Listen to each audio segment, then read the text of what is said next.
दिल्ली का नया दबंग हमारे बीच आया है। मनोज तिवारी जी यहां पर हैं। बहुत सारे सवाल सिर्फ हमारे नहीं है बल्कि समूची दिल्ली के हैं, क्योंकि बहुत त्रस्त रहे दिल्ली वाले एमसीडी से भी और जो कुछ चलता रहा यहां पर उस सब से। लेकिन ये बताइए कैसे बन गए आप दबंग, कैसे ये मिरेकल कैसे हुआ, इतनी बड़ी जीत दिल्ली में?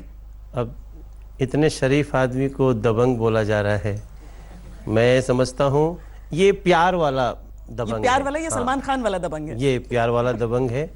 और देखिए अभी तो कूड़े से दबंगई करनी पड़ेगी। अच्छा, अभी जो झुग्गियों का दर्द है, जो झुग्गियों में पानी का जब तक नल नहीं लग जाता तब तक तो उस प्रॉब्लम से दबंगई करनी पड़ेगी। जब तक अनऑथराइज्ड कॉलोनी होना पड़ेगा ताकि उसका निदान हो। ये किस दबंगई से लेकिन जीत मिली है? हमने देखा कि जो एक गाड़ी में मनोज तिवारी चला करते थे वो कहीं भी दिल्ली के किसी भी कोने में खड़ी अचानक मिल जाती थी। ये कहां कहां गए, कितना काम किया है? क्योंकि दिल्ली में बहुत कम लोगों को उम्मीद रही होगी कि बीजेपी इस तरीके से जीतेगी, खास तौर से जो विधानसभा में हुआ था उसके बाद। सब सहमत हैं, देखिए यहां पर लोग भी। हम लोग बैठ के एक दिन जोड़ रहे थे, लगभग हम 4000 किलोमीटर हम चले हैं इन पिछले 4 महीनों में। और 4000 किलोमीटर जी, 4000 किलोमीटर हम गलियों में चले हैं। मतलब गलियों मीन्स वही, कभी गाड़ी पर, कभी पैदल, थोड़ी दूर, पूरा पैदल नहीं, लेकिन कहीं गाड़ी पर, कहीं बहुत जाम हो जाता था, पब्लिक बढ़ती नहीं थी तो फिर हमको उतर के पैदल भागना पड़ता था कि पब्लिक थोड़ा तेज चलने लगे, क्योंकि समय भी बहुत कम था। और मैंने 300 या तो पदयात्राएं या जनसभा हमने करी।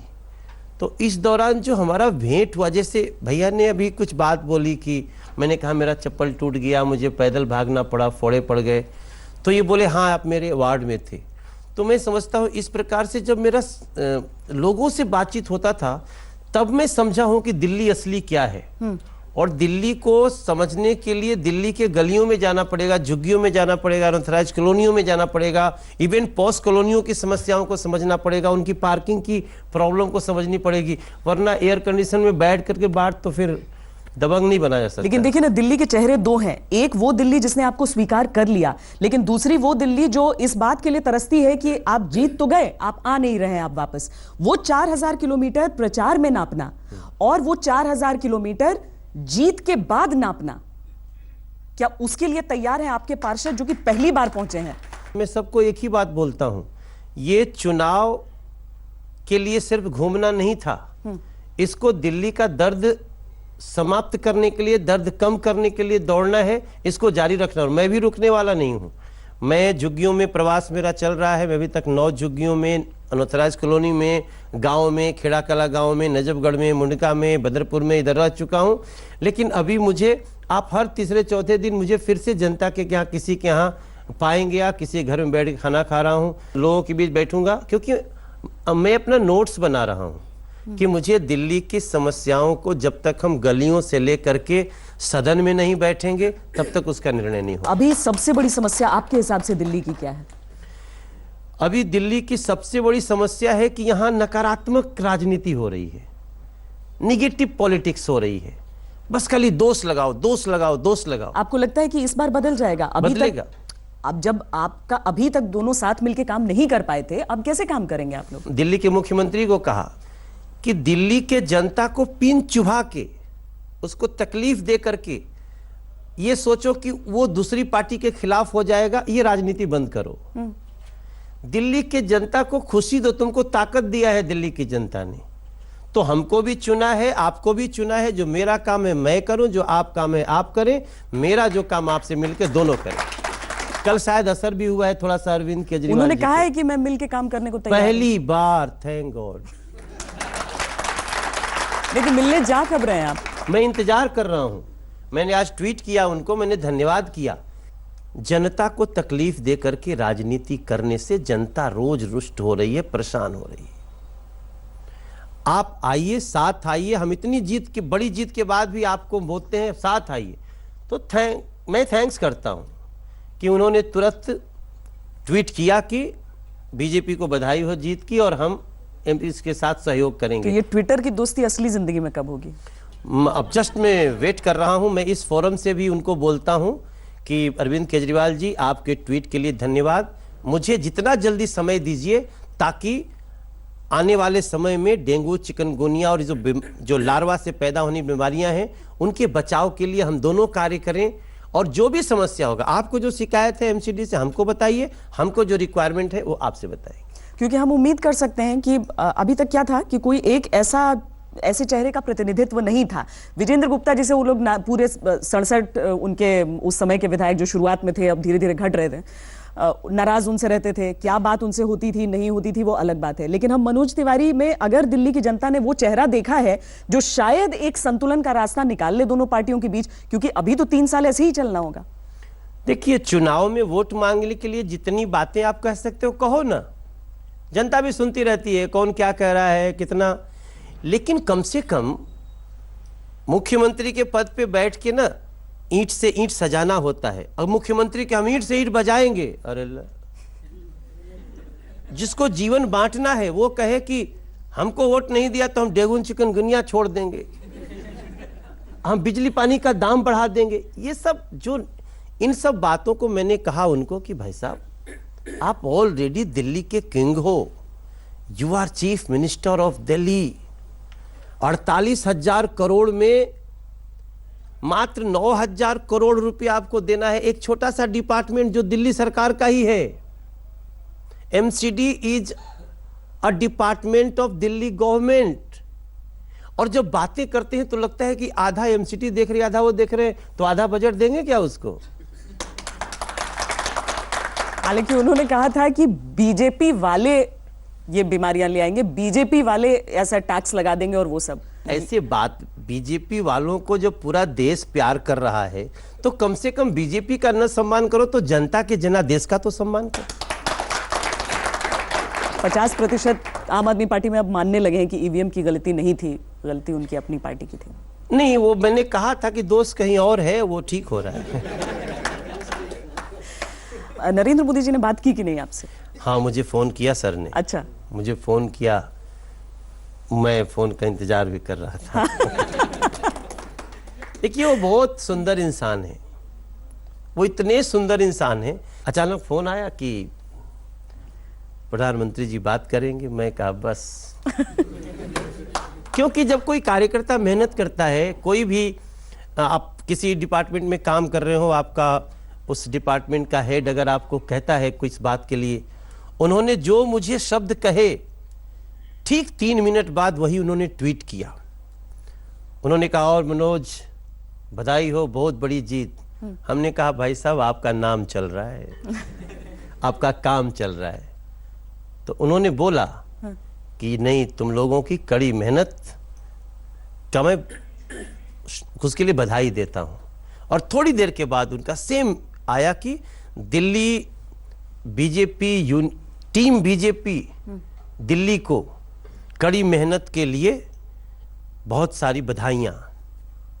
तो ये मैं समझता हूं मनोज तिवारी के लिए ही नहीं, बल्कि हमारे जितने दिल्ली में हमारे कार्यकर्ता, हमारे पदाधिकारी, हमारे वेल विशर काम कर रहे थे, सबके लिए नरेंद्र मोदी जी का एक बधाई संदेश आ गया।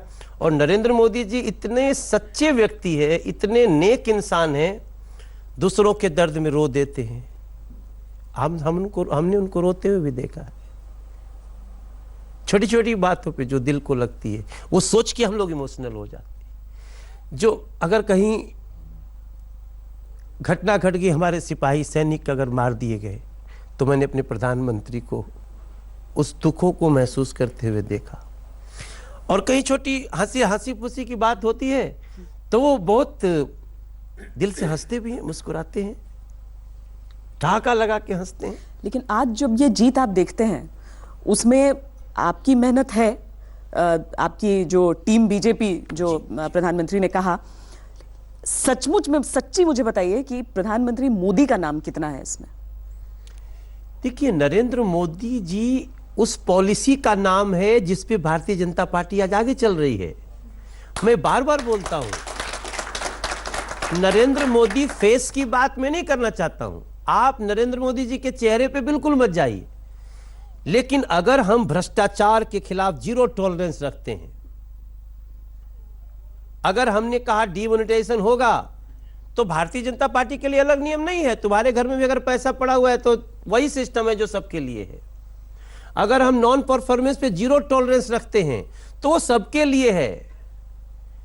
तो ऐसे नरेंद्र मोदी जी जो 15 साल से जवान 1 रैंक 1 पेंशन मांग रहे हैं, राजनीति हो रही है, आए 1 साल उसका अध्ययन किया, क्या कानून है, क्या कर सकते हैं, और कर दिया 1 रैंक 1 पेंशन। उनका ये पॉलिसी का नाम हुआ ना। अगर वो कहते हैं जीएसटी पास करना है, तब से हो रहा है, ये होगा वो होगा। जीएसटी पास करना संविधान के दायरे में होता है। ये देखिए, यहां एक बहुत महत्वपूर्ण बात है मेरे दोस्तों। आज मैं श्वेता जी के साथ आप सबसे बात कर रहा हूं। संविधान के दायरे में रह के ही आप जनता की आकांक्षाओं की भी पूर्ति करेंगे, तब भी जाके आप एक बड़ी पॉलिसी बनेंगे। जीएसटी पास करने में कितना समय लगा हम लोगों को? कम से कम 2.5 साल लगा, अब जाके न पूरा हुआ है। क्यों? क्योंकि हम लॉ अबाइडिंग पीपुल हैं, हम कानून के अनुसार चलते हैं। हमको अगर चाहिए इस पे राज्यसभा का भी समर्थन चाहिए तो हम लेंगे, हमें सब अलग अलग स्टेट का समर्थन चाहिए हम लेंगे, उसके लिए हमको समय लग सकता है। लेकिन जो लोग सोचते हैं खाता ना वही, हम जो कह दे वही सही, तो फिर तो गड़बड़ हो भाई। चलिए, बाकी नेताओं की बात तो अलग है, लेकिन क्योंकि हम दिल्ली के नए दबंग के साथ चेहरा एक दिखा रहे हैं, तो क्या हुआ कि पटना में, बिहार की राजधानी पटना, और पटना से करीब 4.5 घंटे का रास्ता है, करीब 200 किलोमीटर है, एक गांव की तरफ जाता है। उस गांव में हमारे संवाददाता पहुंचे हैं। हाँ, हम आपको दिखाते हैं किस किस से बात की और वो सारे लोग क्या क्या कह रहे हैं। 24 घंटे के बाद भी यहाँ पर उनके घर पर जो है किस तरीके से लोगों का आना जो है अब तक लगा हुआ है। और यहाँ पर उनकी माता जी हैं, यहाँ पर जो लोगों को मिठाइयाँ खिला रही हैं और अबीर और गुलाल से जो है उनको टीका लगा रही हैं। कहीं न कहीं खुशी का माहौल है एक माँ के लिए भी। बहुत खुश बनी कि पहले गायक बोलना, क्रिकेट खेलना, फेन कहला मंत्री बना और आगे चलना, जितना सीएम बना का बना, हम ये मनौती बा। अच्छा, आप तो चाहती हैं कि सीएम भी बने? हाँ एकदम, अब बता एकदम हम खुश बनी, जितना आगे चले। आपको उम्मीद थी कि आपका बेटा इतना अच्छा करेगा चुनाव में? एकदम उम्मीद रहे, उम्मीद था शुरू से उम्मीद रहे कि आगे जो है। क्या चाहते हैं, आगे क्या बनना चाहिए उनको? वो प्रधानमंत्री बनना चाहिए, मुख्यमंत्री। सीधा बन जाए। हाँ, अरे आगे तब मुख्यमंत्री हो जाए तो कौन उनका खुशी है ना बा। आप लोग खुशी होगा? हाँ, अरे हम लोग चाहते हैं कि हमारे गांव का, हमारे जिला का, हमारे बिहार का नाम रोशन करें और दिल्ली के बीजेपी के अध्यक्ष इस समय मुख्यमंत्री बन जाएं। हम लोग की बहुत खुशी होगी। बहुत खुशी होती है। हम लोगों की ये शुभकामना है कि किसी तरह वो दिल्ली का आगे मुख्यमंत्री बने। अमित शाह जी और नरेंद्र मोदी जी उन पर कृपा करके उनको मुख्यमंत्री प्रोजेक्ट करें और अगले 2020 में वो मुख्यमंत्री बने। जिया हो बिहार के लाला, जिया तू 1000 साला, जिया तू 1000, तनी नाची के, तनी गाई के, तनी नाची गाई सब कर मन बहलावे भैया, तनी नाची गाई सब कर मन बहलावे भैया, नाची गाई सब कर मन बहलावे भैया। तू माटी के लाल रे भैया, भैया भैया भैया, नाची गाई सब कर मन बहलावे भैया, तनी नाची गाई सब कर मन बहलावे भैया, मन बहलावे भैया, मन बहलावे भैया। ये जो भैया भैया कर रहा है ना, मैं इसका चाचा लगता हूँ। अच्छा। आज मनोज तिवारी को हम भावुक भी देख रहे हैं। नहीं, मैं माँ से कम मिल पाता हूँ ना, तो वो जितना खुश दिख रही है वो उतना एक्सप्रेसिव नहीं है, तो उसको मिस करता हूँ। ये राजनीति की भाग दौड़ में माँ का समय कटा है सबसे पहले। उसको बहुत बोलता हूँ दिल्ली चलो, तो मैं दिल्ली अकेले रहता हूँ, मेरे परिवार का कोई भी नहीं रहता। तो वो नरेंद्र मोदी जी के ना उस चीज़ को बहुत मानती है कि नेता को परिवारवाद से दूर रहना चाहिए। तो मेरी माँ अनपढ़ है, वो बोलती हुई तो भोजपुरी बात करती है, लेकिन वो अपने हिसाब से एक्सप्रेस करती है। वो कई चीज इशारों में, वो ऐसा नहीं कि कई माँ ऐसी होती हैं, अरे मेरा बेटा ऐसे करके दुलार, वैसे नहीं करेगी वो। अगर मैं उसके सामने भी जाऊंगा ना तो ऐसी खड़ी रहेगी जैसे खुश रहा। मैंने जो महसूस किया है पिछले 3 साल में, हालांकि मैं दिल्ली में रहा भी हूँ, जब मैं गायक बनने के लिए दिल्ली आता था तो मैं दिल्ली के एक बुराड़ी के सामने एक गांव है गोपालपुर, उस गोपालपुर गांव में मैं एक झुग्गी में रहता था। हमारे एक रिश्तेदार रहते थे, वहाँ रहता था। आप झुग्गी में रहते थे यहाँ पर? जी जी जी, मैं गोपालपुर की एक झुग्गी में रहता था। तो मैंने उन लोगों का दर्द देखा भी, उन लोगों की परेशानियां हमने देखा भी। धीरे मैं वहीं रहते हुए गुलशन कुमार जी से मिला, वहीं से आता था नोएडा, आज जहां आपका ये स्टूडियो है। यहाँ आने के लिए मैं कितनी बार बसों में बैठ के इधर आया हूँ, जो सड़क पे ठेले पे पराठा मिलते हैं खाया हूँ, खा खा के समय बिताया हूँ। और अच्छे टाइम में जब मैं मेरा पहला गाना निकल गया, उसके बाद भी मैं इन गलियों से पूरी तरह वाकिफ। हाँ, बिल्डिंग नई नई बन गई है, काफ़ी डेवलप हो गया है, पहले इतना नहीं था। लेकिन उस टाइम से मैं दिल्ली आता हूँ और दिल्ली की हमको हमारी किस्मत ने फिर कैसे 92 से 96 तक मनोज तिवारी दिल्ली में आता था स्ट्रगल करने। 96 में स्टार बना, 99 तक इन्हीं दिल्ली में जब थोड़ा स्टार बन गए तो झुग्गी से निकल गए थे। फिर मैं सर्वेंट क्वार्टर में रहता था, लोधी कॉलोनी के बरसाती में रहता था मैं। आज भी लोधी कॉलोनी का वो बरसाती है जिनके यहाँ मैं किराए पे रहता था, वो लोग आज भी मेरे संपर्क में हैं। तो सब सपना की तरह लगता है, लोग इतने अच्छे हैं।